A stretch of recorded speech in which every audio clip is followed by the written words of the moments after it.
In order to change something, you must first become aware of it. Think about the things you want to change. That's step 1. Becoming aware of the problem. Ask yourself why it is that way. That's step 2. Which leads you into the third step, which is finding old memories that negate that as truth. For example, limiting belief: I'm a loser. I never win. 1. Become aware of that thought when it arises. 2. Questioning why. Why or how am I a loser? Because X, Y, Z. 3. Find experiences that negate these. I'm not a loser because there was a time in my life where I did win something. Even if it was a simple board game. From here you can get an idea of how to identify these limiting beliefs that no longer serve who we want to become. You realize the opposite is actually true, and you even have experiences of that limiting belief being false. Now replace that initial phrase with the opposing statement. I am a winner. I know I am a winner because I have many experiences winning in my life. The more you go back to this new phrase and new experience, the more you will retrain yourself out of the limiting beliefs, limiting generalizations, and step into action with a generalization that suits who you want to will become.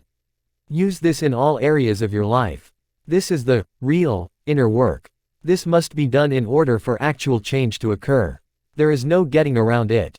The more you do it, the better and easier it will be to change limiting beliefs and limiting behaviors that hold you back from reaching your goals.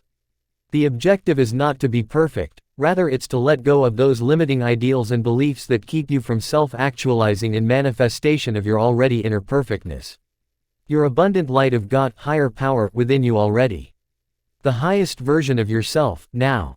In order to override beliefs, you have to override or attune to opposing experiences within your memory. See above. And also, the repetition of the new possibilities. Repetition allows you to override those old limiting beliefs. The more you hear it, the more you say it. The more you say it to yourself and others, the more you start to believe it. The more you continue to believe it, the more you become what you believe. The more you become what you believe, the more you begin to realize how powerful you are at the principles of self-actualization and manifestation. It's pretty simple. You cannot override experiences that you never had. Therefore, when creating your ideal self and actualizing it, you must learn how to create new experiences with new models, generalizations, beliefs. More on that process later. See the step-by-step process for more information on creating new memories, experiences below. Conscious, subconscious and superconscious. In this section we are going to be going over the concept of mind. The mind is the non-physical aspect of yourself that deals with your awareness and perception. It's that aspect of you that exists without the physical brain, and controls how you experience the reality of your body and the exterior environment. Thoughts are emanations of the mind. Thoughts are expressions of awareness. They are mental impulses of conscious experience. Emotions are bodily feelings that correspond and relate to thinking.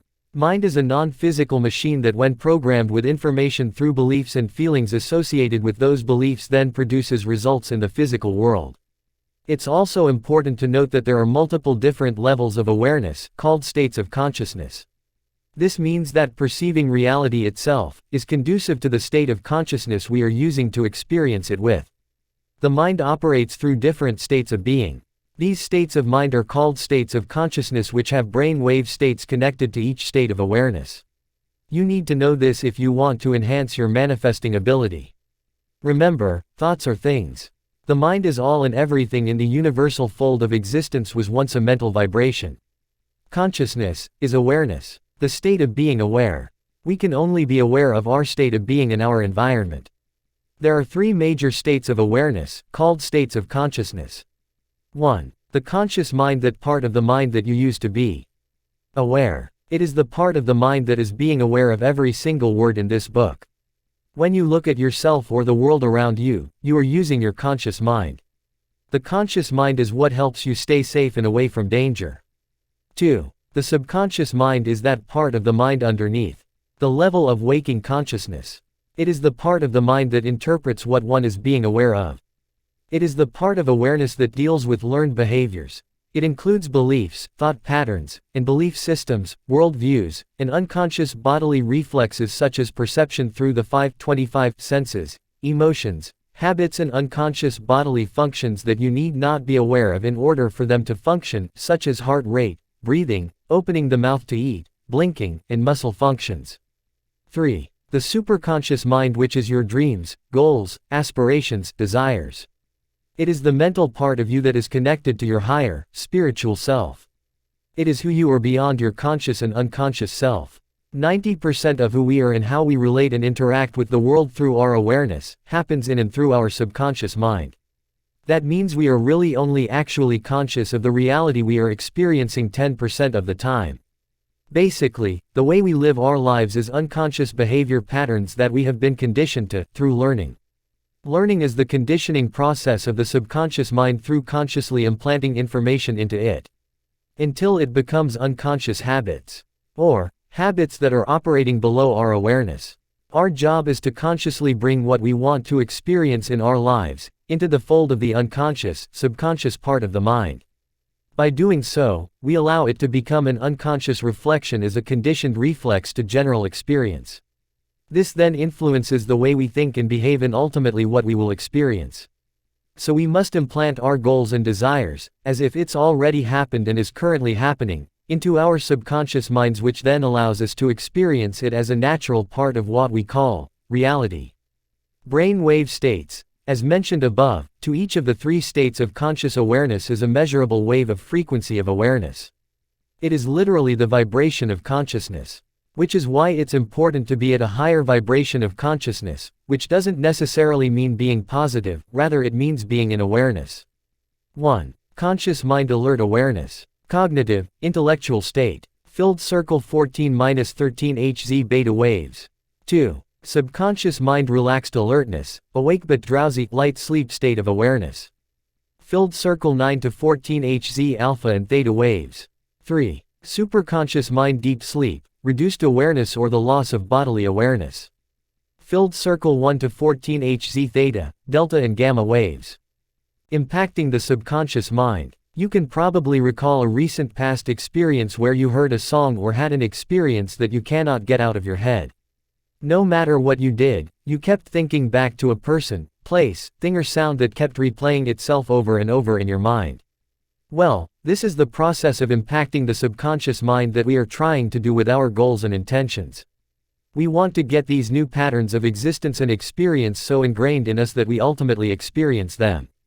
The deeper and stronger we get these ideal patterns into our consciousness, the faster we are able to actually experience them without consciously thinking about it. It naturally becomes part of who you are. This again is the real work of this book. Your everyday conscious experience works by taking generalizations, patterns of how you are thinking, and equating an emotion or feeling to that ideal experience. From there we experience it as unfolding events, reality, through our actions and reactions to the physical world, the manifestation, actualization of that reality. The language of the subconscious mind is 1. Repetition. 2. Heightened or extreme emotions. 3. Images, pictures, symbolism. These are the 3 ways we experience the unfolding events of the mind, which we call reality. When you think a thought and bring emotions to them, as well as images, symbols that corresponds, it creates a specific code to which your unconscious self then seeks to replicate and reproduce in the physical world through unfolding events of experience. What you hold in your mind and the degree you hold it in there, indicates the level of experience you will have. The longer you hold a thought with images and emotions in your mind, the more of a degree you will experience it in your physical reality. The reason behind this is, your brain cannot distinguish between what is imagined and what is real. The mind can by saying it is or isn't. And, the body is, what does it, or doesn't do it. The brain, connected to the nervous system, only seeks to reproduce and recreate whatever is believed to be true. And in this way, will seek out things in your current experience that are similar to what you hold in the mind. Your job is to do the work. The work is, to bring new, ideal, conscious generalizations about yourselves and your environment into these deeper parts of consciousness, which controls your daily thoughts, actions and habits, i.e. thought patterns, emotional patterns and behavior patterns, in turn causes you to think, feel, and behave as well as experience, the experiential unfolding events of these new conscious models, generalizations, beliefs, what you hold to be true. In other words, the bringing forth, from the mind, the actualization or manifestation of your highest ideas and beliefs into the fold of physical reality and existence, and changing our current reality into the reality of our highest ideal or goals. The process is this: to change the current experience, you must change what is held in the subconscious part of the mind. Affirmations. Affirmations is a term used for affirmative statements, which have something to do with changing core beliefs, generalizations, and ultimately drive you toward manifestations and your goals. The actualization of your perfect light. It's not really about the statements but more about repetition and getting these statements to stick in the mind, subconscious. The subconscious is the part of your mind that interacts with your brain. It is what connects the conscious generalizations to your physical reality and how you experience that physical model. Subconscious means that awareness which exists below the ordinary waking state of awareness. It is connected to the unconscious actions of the body, such as thinking, perception, breathing, chewing when eating, stepping when walking, the expanding and contracting of air, inhaling and exhaling from the body, and the beating of your heart as blood is being pumped through the body. It is also the behaviors, actions and reactions you perform when you are not aware that you are performing them. It is what connects you to your physical existence. The subconscious takes these generalized statements and turns them into living streams of continuous unfolding events which you can experience. It happens unconsciously first. Affirmations help retrain core beliefs and ideas that you hold about yourself and your present reality, which holds power when you are manifesting and self-actualizing, i.e., being and doing that which you will. An affirmation is a statement that expresses your goal or will in its completed becoming state of being. Affirmations are not necessarily statements of wishful thinking. Wishful thinking starts off with, "I wish XYZ." That is not what we are describing here. Instead, affirmations are statements that are formulated in the completed state of being. I am healthy, I am becoming healthier every day. I am healing every day. These are all examples of simple affirmations describing the desired state of health or healing process.